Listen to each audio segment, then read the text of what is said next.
Não importa onde você vive, certamente a sua vida já foi afetada de alguma maneira pela pandemia de coronavírus que vem causando pânico no mundo inteiro. A Covid-19, doença provocada pelo novo coronavírus, é nova no mundo da medicina e, por isso, muitos médicos e pesquisadores têm dificuldade em traçar estratégias de combate ao patógeno. Eu sou William Toffoli, narrador do Mistérios do Mundo, e hoje você vai saber como o novo coronavírus age no corpo humano. Se você gostar do vídeo, não se esqueça de deixar o like, se inscrever no canal Mistérios do Mundo e ativar as notificações.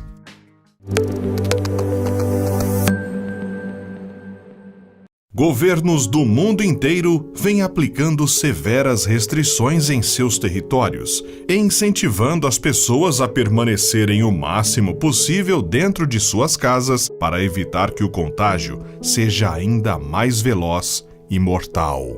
Como você provavelmente já sabe, o coronavírus é altamente contagioso e passa de uma pessoa para outra a partir das gotículas que são expelidas pelo nosso corpo, por exemplo, quando tossimos ou espirramos. Podemos contrair o vírus apenas por conversar muito próximo a alguém que esteja infectado, ou por respirar o mesmo ar de alguém que esteja portando a doença. É justamente por conta disso que a recomendação para quem não pode ficar em quarentena dentro de casa é lavar constantemente as mãos com água e sabão e usar álcool em gel quando não for possível lavá-las adequadamente. É prudente também não tocar os olhos, nariz e boca, principalmente na rua e dentro de ambientes com aglomeração de pessoas, para evitar que o vírus seja levado até as mucosas. Mas e se todas essas medidas não forem suficientes e você ainda assim acabar contraindo o coronavírus? O que vai acontecer com o seu corpo? Bem, é importante saber primeiramente que o SARS-CoV-2, o coronavírus que começou a se espalhar na China ainda no ano passado, ataca principalmente as vias respiratórias de suas vítimas. O vírus é incapaz de entrar em tudo o que vê pela frente. Ele requer uma entrada específica, mas esses parasitas invisíveis têm uma carta na manga: as proteínas Spike. Essas proteínas são protuberâncias pontiagudas ao redor do envelope viral, resultando em um formato de uma coroa, daí o nome coronavírus. Essas proteínas conseguem se conectar com certos receptores em nosso corpo. Por isso, quando os vírus estão do lado de dentro, eles procuram por essas fechaduras nas células.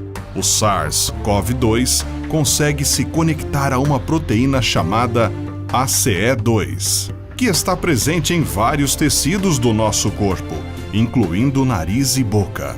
E como o coronavírus tem acesso ao nosso corpo exatamente por esse sistema, ele não precisa procurar muito para encontrar suas vítimas. Assim que encontra os receptores ACEs, as spike do vírus se conectam à proteína e faz com que a célula o englobe, depositando seu material genético. E então, a festa viral começa. O coronavírus transforma suas células em fábricas de RNA viral e proteínas, se reproduzindo. Invariavelmente, os vírus começam atacando a nossa garganta. Com o tempo, essas colônias passam a destruir nossas células, uma a uma, ligando uma espécie de alerta em nosso corpo, que passa a entender que algo não está certo. É justamente nesse momento que começam as respostas do corpo humano à infecção, que começa a se instalar. A partir de então, começam as dores de garganta, aparece a coriza e, eventualmente, acabamos desenvolvendo quadros de febre. A tosse, por sua vez, surge a partir da chegada do coronavírus em nossos tubos brônquicos, que levam o ar até os nossos pulmões. Lá, o corpo intensifica a briga contra o patógeno, podendo consequentemente provocar um aumento nos sintomas. Vale ressaltar que a Covid-19 não provoca sintomas graves em todos os infectados e, inclusive, é possível que você passe por todo o curso da doença sem sequer desenvolver uma tosse. Segundo a Organização Mundial da Saúde, entre todos aqueles que desenvolvem sintomas, 80% não passam de um quadro leve, com tosses, febres e, eventualmente, pneumonia. Por outro lado, 14% desenvolvem sintomas um pouco mais graves, como falta de ar. Por último, 6% enfrentam a face mais perigosa da doença, onde há choque séptico, falência de órgãos, insuficiência pulmonar e risco de óbito. A doença se torna muito mais grave a partir do momento em que o vírus sai dos tubos brônquicos e alcança as vias aéreas inferiores, traqueia, brônquios e alvéolos, que são pequenas estruturas que compõem o pulmão e funcionam levando o oxigênio à corrente sanguínea. Em alguns casos, o vírus age fazendo com que se acumule líquido nos alvéolos, ao invés de ar, e causando insuficiência respiratória. Esses pacientes precisam ser internados e mantidos com um respirador. A situação pode variar de quadros mais leves, em que uma pequena parte do pulmão é afetada, até casos mais graves, quando uma grande parte dos 2 pulmões fica comprometida.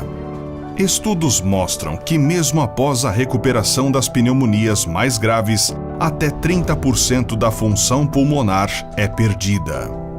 Infelizmente, os riscos não param por aí. De acordo com um estudo publicado na revista The Lancet neste mês de março, a Covid-19 não se restringe ao pulmão e a pneumonia não é a única arma do vírus na batalha contra o nosso organismo. Ainda que de forma inconclusiva, a pesquisa apontou que a doença pode causar danos a outros órgãos do corpo humano, como os rins, o fígado e o coração. De fato, os médicos já sabem que alguns pacientes com a Covid-19 desenvolvem quadros fortes de diarreia e dor abdominal, bem como outros problemas que não se relacionam com a infecção respiratória. Por fim, vale lembrar que o isolamento social e as quarentenas são as ferramentas que estão mais ao nosso alcance neste momento da pandemia. Ficando em casa, você pode estar protegendo muitas outras pessoas com o sistema imunológico mais debilitado que o seu.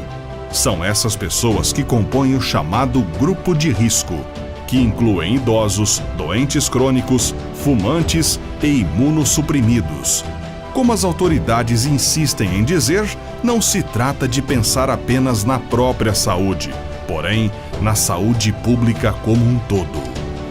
Já se sabe que, caso a população não atenda aos apelos das autoridades para que as pessoas fiquem em casa, nossos sistemas de saúde não darão conta de atender todos os infectados pela Covid-19, em conjunto com outras enfermidades. Permanecendo em quarentena, no entanto, podemos diminuir a curva de ascensão da doença em nosso país, garantindo aos órgãos de saúde maior fôlego nessa guerra à epidemia. Faça a sua parte. Cuide da sua saúde, também da dos demais.